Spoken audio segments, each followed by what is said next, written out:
अस्सलामुअलैकुम। आज हम बिल्कुल रेस्टोरेंट स्टाइल वेज दीवानी हंडी बना रहे हैं, जिसमें बहुत सारी सब्जियां होती हैं और बहुत ही इंटरेस्टिंग तरीके से हम इसे बनाते हैं। बहुत ही टेस्टी होती है, रिच और क्रीमी होती है। अगर घर पर हम बिल्कुल रेस्टोरेंट स्टाइल कोई भी डिश बनाएंगे तो एक तो हाइजीनिकली वो तैयार होती है और दूसरा हमें काफ़ी सस्ती भी पड़ती है। तो हम आज आसान तरीके से आपको बताएंगे वेज दीवानी हंडी की रेसिपी। उसके लिए सबसे पहले हमने काजू ले लिए। ये 10 से 12 काजू हैं, जिन्हें हमने गर्म पानी में सोक कर दिया 15 से 20 मिनट पहले। पानी को फेंकेंगे और इसे ग्राइंड करेंगे। ज़रूरी लगेगा तो थोड़ा थोड़ा पानी ऐड करेंगे। दूसरा, हमने 2 टमाटर ले लिए हैं ये साइज़ के। इन्हें वॉश करके इसकी प्यूरी बनाएंगे मिक्सर में डालकर। टमाटरों की हमने प्यूरी बना ली। इसी में कुछ मसाले डालेंगे। कश्मीरी मिर्ची पाउडर है ये 2 टीस्पून। ये ज़्यादा तेज़ नहीं है, हमने 2 टीस्पून यूज़ की। आप रेगुलर वाली कर रहे हैं तो थोड़ी कम करें।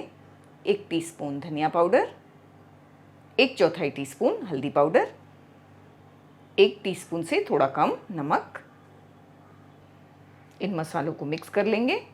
तो हमने काजू का पेस्ट बना लिया, टोमेटो प्यूरी बनाकर ये मसालों को मिक्स कर लिया। तो फटाफट और आसान हो गया हमें दीवानी हंडी बनाकर तैयार करना।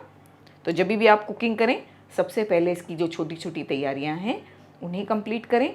उसके बाद ही गैस की फ्लेम को ऑन करें, तो उससे खाना बहुत ही जल्दी बन जाता है। तैयारियां ज़्यादा ज़रूरी और इम्पॉर्टेंट होती हैं, जिनमें वक्त लगता है। कुकिंग में ज़्यादा टाइम नहीं लगेगा। एक वोक में 2 टेबलस्पून के आसपास हमने ऑयल डाला। ऑयल गर्म होने के बाद हम इसमें कुछ वेजिटेबल्स डालेंगे।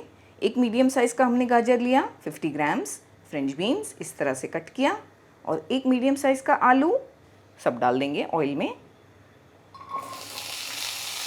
फ्लेम को हमने मीडियम टू हाई रखा है। सब्जियों को सौटे करेंगे हाई फ्लेम पर पहले 2 मिनट। 2 से 3 मिनट हमने ये सब्जियों को फ्राई किया। हम इसे चला भी रहे थे। फिर हम इसमें गोभी डालेंगे। ये 100 ग्राम्स के आसपास होगी, आधा कप भरकर। बड़े बड़े पीसेस किए हमने गोभी को बाद में डाला, क्योंकि गोभी जल्दी गलती हैं, और जो हमने पहले डाला था आलू, फ्रेंच बीन्स, गाजर, उन्हें थोड़ा टाइम लगता है। तो हम नहीं चाहते कि पहले से गोभी डालकर गोभी बिल्कुल स्मैश हो जाए, ज़्यादा गल जाए। तो इन छोटी छोटी चीज़ों का ख्याल रखें। हम और 3 से 4 मिनट सारी चीज़ों को पकाएंगे। मटर भी डालेंगे आधा कप। ये फ्रोज़न वाले हैं, इसीलिए हमने लास्ट में डाला, क्योंकि ये जल्दी गलते हैं। अगर आप फ्रेश वाले यूज़ कर रहे हैं तो आप कॉलीफ्लावर के साथ यूज़ करें, यानी गोभी के साथ। तो हमने गोभी को पहले 2 मिनट पकाया सब्जियों के साथ, बाद में इसमें मटर डाल दिया। अभी हम सारी चीज़ों को और 4 से 5 मिनट सौटे करेंगे मीडियम टू हाई फ्लेम पर। सब्जियों को हमें 70 to 80% गला देना है, पूरी तरह भी नहीं। सब्जियां अच्छी तरह फ्राई हो गई हैं, 80% गल गई हैं।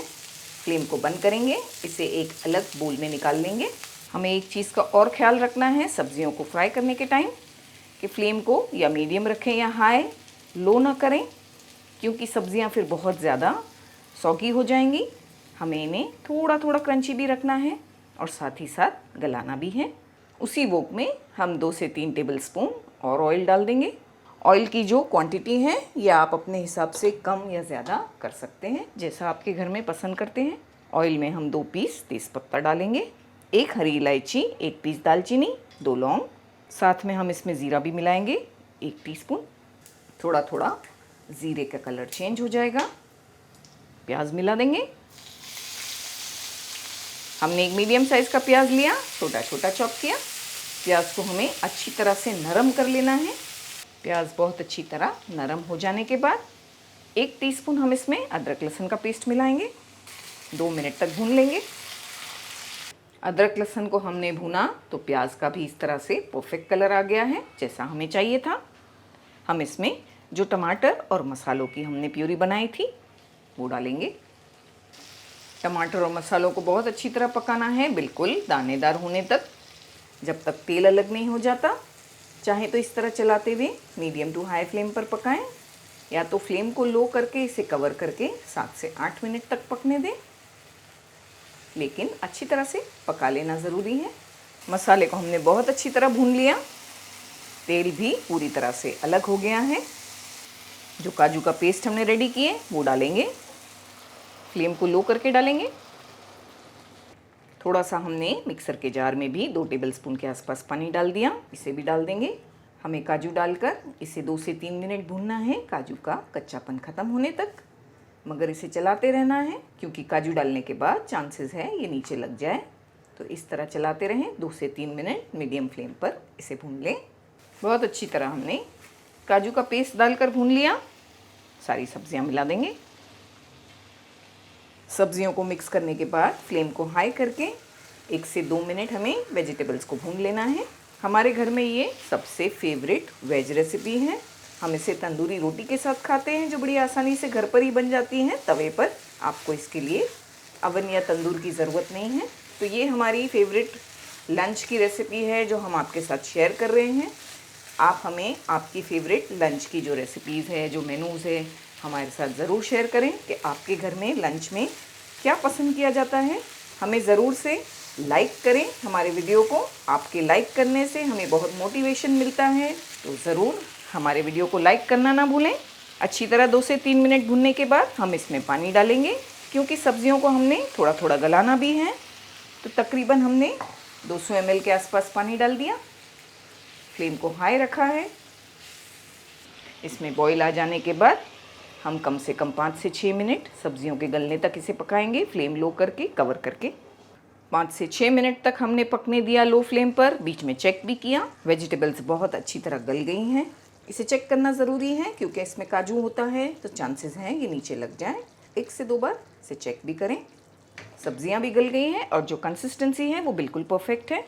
क्योंकि जैसे हम हमेशा कहते हैं, कोई भी ग्रेवी, सब्ज़ी या कोई भी चीज़ बन जाने के बाद वो ज़्यादा गाढ़ी हो जाती है।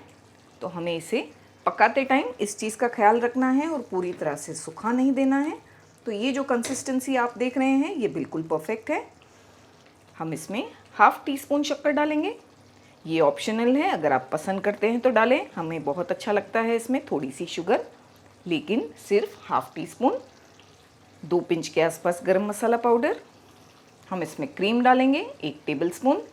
जैसे हमने आपसे कहा कि हम रेस्टोरेंट स्टाइल बना रहे हैं, इसीलिए हमने थोड़ी सी ऐड की है। वैसे ये बिल्कुल ऑप्शनल है, अगर आप नहीं चाहते तो आप बिल्कुल ना डालें। बस ये जो हमने डाला गरम मसाला और ये फ्रेश क्रीम, इसके बाद ये ज़्यादा नहीं पकेगी।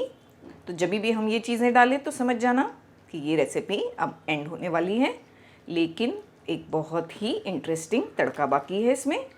तो इसे बस हम 1 मिनट और पकाएंगे। तब तक हम इसका तड़का तैयार करेंगे स्पेशल वाला। एक कढ़ाई में 1 टेबलस्पून हमने घी डाल दिया। फिर हम इसमें 7 से 8 काजू डाल देंगे। वैसे ये ऑप्शनल है, अगर आप नहीं चाहते ये प्रोसेस करना तो आप बिल्कुल भी इस प्रोसेस को स्किप कर सकते हैं। थोड़ा थोड़ा काजू का जो कलर है वो गोल्डन हो गया है। बस यही पॉइंट पे हमें फ्लेम को बंद कर देना है। जैसे ही हमें लगे कि काजू का कलर गोल्डन हो गया है, और इसमें हम कसूरी मेथी डाल देंगे 1 टीस्पून। फ्लेम बंद है, ध्यान रखें। साथ में हम इसमें हरा धनिया भी डाल देंगे थोड़ा, और बंद फ्लेम में ही ये सारी चीज़ों को चलाएंगे आधी से 1 मिनट। इस तरह घी गरम है तो ये सारी चीज़ों के अच्छे फ्लेवर्स आ जाएंगे घी में। बस ये हमारा स्पेशल वाला तड़का रेडी हो चुका है। अगर आप ये नहीं करना चाहते तो आप कसूरी मेथी और हरा धनिया, हमारी जो सब्ज़ी हमने बनाई दीवानी हंडी, उसी में ऐड कर दें गरम मसाले के साथ, और ये स्टेप को स्किप कर दें। बस इसे डाल देंगे। बस इसे हमने डाल दिया। थोड़ी देर फ्लेम को बंद करेंगे और इसे कवर करके रहने देंगे 2 से 5 मिनट तक। बाद में चेक करेंगे। 5 मिनट तक हमने इसे इसी तरह रहने दिया कवर करके। माशाल्लाह बिल्कुल अच्छी तरह से हमारी दीवानी हंडी बनकर रेडी हो गई है, रेस्टोरेंट से भी अच्छी। एक बार अच्छी तरह हमने मिक्स किया, सर्व करते हैं।